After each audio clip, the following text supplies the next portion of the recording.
Welcome class, this is your English class and I am your English teacher Sir John, and today we are going to begin another new chapter, which is chapter number 3 from your textbook Vistas, Journey to the End of the Earth, which is written by writer Tishani Doshi. And let me tell you something about this chapter, that this chapter is not any story, this is not any tale, but Tishani Doshi has something to share with you all, and this is one of her writings.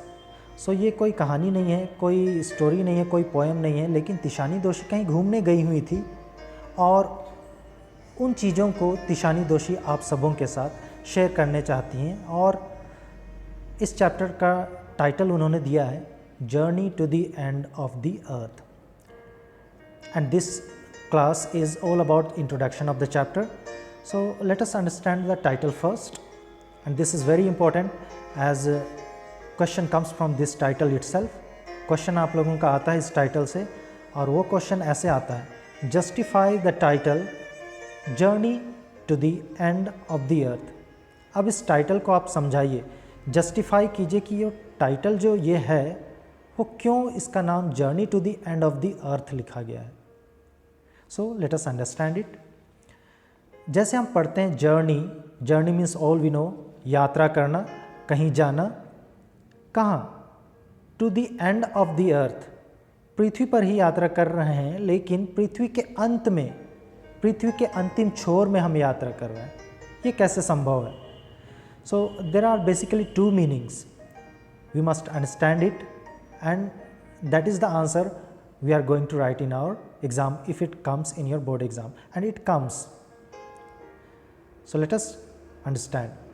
So there is a first meaning of journey to the end of the earth is, suppose this is our earth and this is our axis, ये हमारी पृथ्वी है और ये हमारा जो पृथ्वी का ये अक्ष है, और इसमें हम जानते हैं कि अक्ष में नॉर्थ पोल होते हैं और साउथ पोल होते हैं, उत्तरी ध्रुव और दक्षिणी ध्रुव। अगर मान लीजिए यहाँ इंडिया है, अगर इस जगह से हम यात्रा शुरू करते हैं पोल की ओर, नॉर्थ पोल, या फिर हम जाते हैं साउथ पोल की ओर, तो ये तो हमारा एंड है। One end is north pole and the second end is south pole. So this could be the meaning of our journey, journey to the end of the earth. And the second meaning, suppose this is our earth, and journey means what?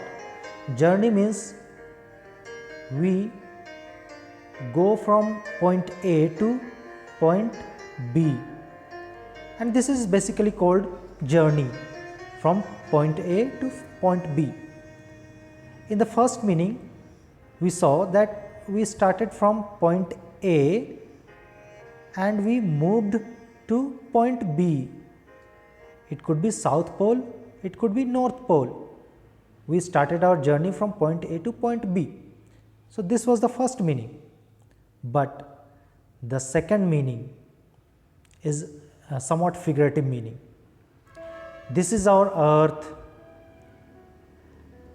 and we are going in a journey to the end of the earth. इसको ऐसे समझिए, आप का ये जो जीवन है, आप कहीं ना कहीं आप जीवन शुरू किए, आपने जन्म लिया और आपकी उम्र बढ़ रही है, आप हर एक साल बर्थडे मनाते हैं और आपकी उम्र बढ़ रही है, और बढ़ते बढ़ते आपकी उम्र क्या हो रही है, साथ में आप मृत्यु की ओर बढ़ रहे हैं। मीन्स आप बढ़ते हैं और धीरे धीरे बर्थडे सेलिब्रेट करते हैं, खुशी मनाते हैं, लेकिन आप यहाँ एक दिन मर जाएंगे। So that is also called journey of life. Similarly, there is a journey of the earth.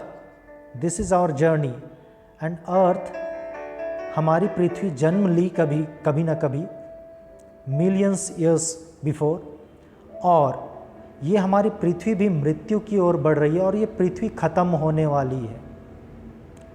So this is figurative meaning कि journey to the end of the earth। तो ये दो मीनिंग आप लोगों को क्वेश्चन के आंसर्स में लिखने हैं, और यही मीनिंग है इस चैप्टर का भी, यही समरी भी है जो कि टाइटल दिया गया है journey to the end of the earth, जिसमें बताया गया है कि हमारी पृथ्वी कैसे जन्म ली और ये पृथ्वी कैसे ख़त्म होने वाली है। और इसमें फर्स्ट मीनिंग भी इंक्लूड है, जिसमें कि हमारी पृथ्वी है जहाँ पर कि ये एक्सिस है, जिसमें कि north pole and south pole है, जिसमें से हम तिशानी दोषी के साथ एक जगह से, इंडिया से हो सकता है, इस पृथ्वी के एंड की ओर हम यात्रा करने जा रहे हैं, जिसकी वजह से हम सेकंड मीनिंग को जानेंगे कि हमारी पृथ्वी कैसे ख़त्म हो रही है, ख़त्म होने जा रही है, और जिसके लिए एक्चुअली में हम सभी जिम्मेदार हैं, हम मनुष्य जिम्मेदार हैं।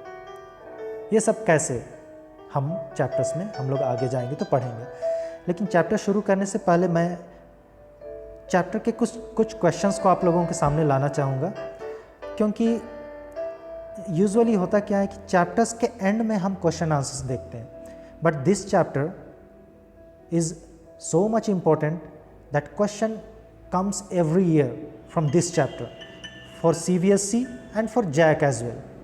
CBSE के लिए भी आते हैं और JAC बोर्ड के लिए भी ये क्वेश्चंस आते हैं। तो चलिए हम क्वेश्चंस देखते हैं, ताकि हम लोगों को चैप्टर पढ़ते पढ़ते ये पता चल जाए कि इम्पोर्टेंट क्वेश्चन कौन से हैं और हम लोगों को उस चैप्टर में किस जगह ध्यान देना है, ताकि हम बातों को समझ पाए। So important questions for CBSE and JAC board. Question number 1, as I explained you, justify the title of the chapter Journey to the End of the Earth। यहाँ पर दो मीनिंग है इस टाइटल के, और उन्हीं को आपको जस्टिफाई करते हुए, आपको प्रूव करते हुए इसका आंसर लिखना है। उसी का और करके दिया हुआ है, जो कि है Why does तिशानी दोषी call her trip to Antarctica journey to the end of the earth। अब ये क्वेश्चन पढ़कर पता चल जा रहा है कि ये जर्नी कहाँ जा रही है, अंटार्कटिका, जो कि at the end of the अर्थ है, दुनिया के एक अंतिम छोर पर है। और इसी यात्रा के दौरान हम ये जानते हैं कि दुनिया हमारी किस तरह ख़त्म हो रही है, ख़त्म होने के कगार पर है। So the second question is who was Geoff Green, what was the objective of students on ice programme, ये भी इम्पोर्टेंट है। Third question is what experience did she have during this expedition, how do geological phenomena help us to know about the history of mankind। Second भी और करके भी वही है, देखिए जैक में आया हुआ है, CBSE में भी आया हुआ था, लेकिन मैं इसको आप लोगों को जैक, बेसिकली जैक के लिए ज़्यादा मैं बता रहा हूँ, क्योंकि मैं भी एक जैक बोर्ड का टीचर हूँ। So next question is, question number 4 is what was Gondwana. Gondwana land के बारे में, जब भी ये गोंडवाना लैंड का जिक्र आएगा हमारे चैप्टर में, इस चैप्टर में हम ध्यान देंगे, तब हम समझ पाएंगे कि what is Gondwana land. Next question number 5, if you want to study and examine the earth's past, present and future, Antarctica is the place to go. क्यों हमें अंटार्कटिका जाना चाहिए अर्थ के पास्ट, प्रेजेंट और फ्यूचर को जानने के लिए। You shall read it. ये और करके जो दिया हुआ है, इसी क्वेश्चन को अलग तरह से बनाया गया है। क्वेश्चन नंबर 6, ये बहुत इंपॉर्टेंट क्वेश्चन है। Question number 6, what are phytoplanktons. Phytoplanktons क्या है? अगर आप साइंस के स्टूडेंट हैं तो फाइटोप्लैंक्टन्स को आप लोगों ने सुना होगा, अगर आर्ट्स के स्टूडेंट नहीं हैं तो इस चैप्टर में हम लोग जानेंगे फाइटोप्लैंक्टन्स क्या हैं और उसका क्या रोल है हमारे अर्थ को सेव करने के लिए। नेक्स्ट, इसी क्वेश्चन को, take care of the small things and the big things will take care of themselves, what is the relevance of this statement in the context of the Antarctic environment. ये कुछ important question है जो कि board के exams में आप लोगों के CBSE और जैक दोनों में हर साल आते रहते हैं। और साथ में अगर हम देखें बुक के जो क्वेश्चन हैं उनमें भी यही क्वेश्चंस दिए हुए हैं लगभग। Question number 1, the world's geological history is trapped in Antarctica. So, what is the purpose? How we can know the Earth's past, present and future in Antarctica? That is asked here. Next, number 2, what are Geoff Green's reasons for including high school students in students on ice expedition. Antarctica की ओर जा रहे हैं, ice है वहाँ पर, तो ये एक एक्सपेडिशन है, एक ट्रिप है, एजुकेशनल ट्रिप है. Next number 3, take care of small things and the big things will take care of themselves. ये सेंटेंस को आपको प्रूव करना है, जस्टिफाई करना है. नंबर 4 भी वही है, why is Antarctica the best place to understand the earth's present, past and future. इन्हीं सवाल को बार बार घुमाकर आपका CBSE का बोर्ड हो या फिर जैक का बोर्ड हो, इन्हीं सवालों को बार बार देता है.